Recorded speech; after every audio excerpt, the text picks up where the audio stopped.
हंस कर बातों बातों में, इन दिलकश मुलाकातों में मैं आया हूँ। अक्सर हम सोचते हैं कि जो आवाज़ हमारे कानों तक पहुंच रही है वो बस सुर और ताल का संगम है, लेकिन ज़रा ठहरिए, क्या कभी आपने सोचा है कि उस एक टेक के पीछे कितनी ज़िद, कितनी तकरार और कितना अपनापन छिपा होता है। कभी कभी स्टूडियो की चार दीवारों के बीच कुछ ऐसा घटता है जो इतिहास बन जाता है। एक तरफ सुरों के साधक मन्ना डे और दूसरी तरफ अल्लड़पन के बादशाह किशोर कुमार। जब ये दोनों मिले तो क्या हुआ? आज की कहानी उसी एक जादुई लम्हे की है।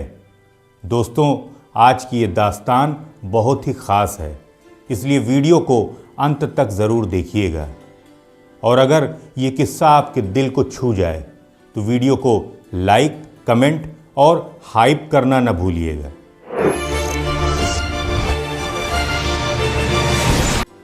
नमस्कार, मैं हूं आपका होस्ट और दोस्त संतोष और आप देख रहे हैं मूवी म्यूज़िक मी, जहां हर गाना एक एहसास है और हर एहसास एक कहानी। साल था 1974। हिंदी सिनेमा अपने पूरे शबाब पर था। देव आनंद साहब का स्टाइल, हेमा मालिनी की खूबसूरती और प्रेमनाथ का दमदार अभिनय। फिल्म थी अमीर गरीब और संगीत की बागडोर थी जादुई जोड़ी लक्ष्मीकांत प्यारेलाल जी के हाथों में।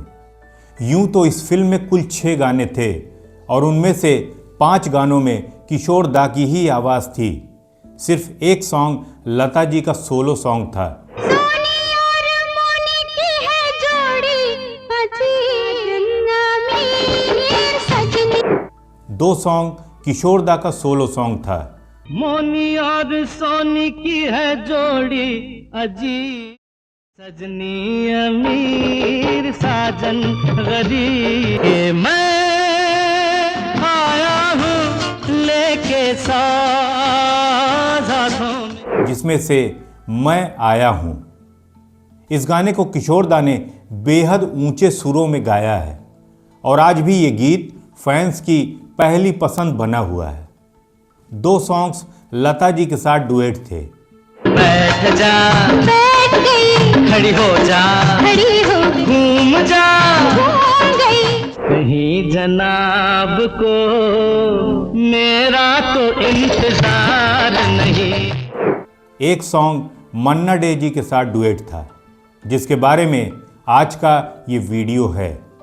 ज़रा सोचिए, एक ऐसा गाना जिसमें क्लासिकल की गंभीरता भी हो और मॉडर्न स्टाइल की बेफिक्री भी, उसे कौन गा सकता था? लक्ष्मीकांत प्यारेलाल जी ने फैसला किया कि ये एक जुगलबंदी होगी, एक डुएट जिसमें मन्ना डे साहब की शास्त्रीय गायकी और किशोर कुमार की मनमौजी अदाकारी टकराएगी। गीतकार आनंद बख्शी साहब ने कलम उठाई और बोल लिखे, मेरे प्याले में शराब डाल दे फिर देख तमाशा। मेरे प्याले में तू, मेरे प्याले में शराब डाले फिर देख। आपको बता दूं, उस दौर में रिकॉर्डिंग आज की तरह नहीं होती थी। सब कुछ लाइव होता था। एक गलती और पूरा ऑर्केस्ट्रा रुक जाता था। स्टूडियो में मन्ना डे साहब और किशोर कुमार आमने सामने थे। आप तो जानते ही हैं कि मन्ना डे और किशोर दा के बीच सुरों का संग्राम कई बार हो चुका है।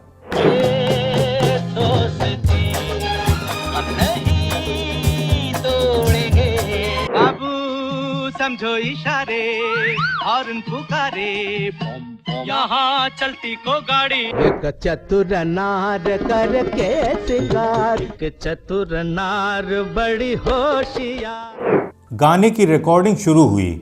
सबसे पहले मन्ना डे साहब ने अपनी मखमली और सधे हुए क्लासिकल अंदाज में गाया, मेरे प्याले में शराब डाल दे। मेरे प्याले में तू, मेरे प्याले में शराब डाल दे फिर देख तमाशा। वहाँ मौजूद हर शख्स उस आवाज़ के जादू में खो गया। सुर एकदम सटीक, हरकतें एकदम नपी तुली। फिर बारी आई किशोर दा की। किशोर कुमार जो कभी भी किसी भी दायरे में नहीं बंधे, उन्होंने अपने ही अंदाज में अपनी मस्ती में लाइनें उठाईं। मेरे चेहरे पे नकाब डाल दे, फिर देख तमाशा। मेरे चेहरे पे नकाब डाल दे, फिर देख तमाशा। ठहरिए, बस यहीं एक पेंच फंस गया है। जैसे ही किशोरदा ने अपनी स्टाइल में गाया, संगीतकार लक्ष्मीकांत प्यारेलाल जी ने उन्हें रोका। उन्हें लगा चूंकि मन्ना डे साहब ने क्लासिकल टच दिया है, तो गाने का फ्लो बनाए रखने के लिए किशोरदा को भी उसी मन्ना डे के स्टाइल को कॉपी करना चाहिए। उन्होंने किशोरदा से कहा, दादा आप भी ज़रा मन्ना दा की तरह क्लासिकल हरकत लेकर गाइए ना। शायद आपको ना पता हो, लेकिन किशोर कुमार वो फनकार थे जिन्हें अपनी मौलिकता से प्यार था। उन्होंने लक्ष्मी जी की बात सुनी और एक पल के लिए खामोश हो गए। फिर मुस्कुराते हुए मगर एक दृढ़ता के साथ बोले, लच्छू अगर मन्ना दा जैसा ही गवाना है तो फिर ये पूरा गाना उन्हीं से गवा लो। मैं तो अपनी ही स्टाइल में गाऊंगा और यही मेरा अंदाज है। स्टूडियो में सन्नाटा छा गया। एक तरफ इंडस्ट्री के टॉप कंपोज़र और दूसरी तरफ सबसे बिजी सिंगर। किशोरदा ने बिल्कुल साफ कह दिया, या तो मेरा ओरिजिनल स्टाइल या फिर मैं नहीं। चूंकि ये गाना डुएट ही होना था और स्क्रिप्ट की मांग थी कि दो अलग अलग किरदार दो अलग अलग दुनिया को दर्शाएं, इसलिए लक्ष्मीकांत प्यारेलाल को मजबूरन या कहिए संगीत की भलाई के लिए किशोरदा की बात माननी ही पड़ी। और फिर रिकॉर्डिंग दोबारा शुरू हुई। मेरे चेहरे पे नकाब डाल दे, फिर देख तमाशा। तू मेरे प्याले में। सोचिए ज़रा उस मंजर को, एक माइक पर मन्ना डे साहब की रूहानी आवाज़ और दूसरे माइक पर किशोरदा की बेबाक गायकी। किशोरदा ने अपनी उसी यूनिक स्टाइल में वो अंतरा गाया।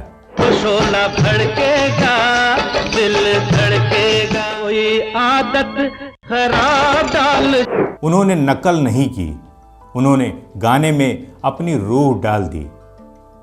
और जानते हैं अंत में क्या हुआ? जब रिकॉर्डिंग ख़त्म हुई और पूरा गाना सुना गया, तो सबसे पहले मन्ना डे साहब अपनी कुर्सी से उछल पड़े। वो जो खुद सुरों के उस्ताद थे, खुशी से झूम उठे।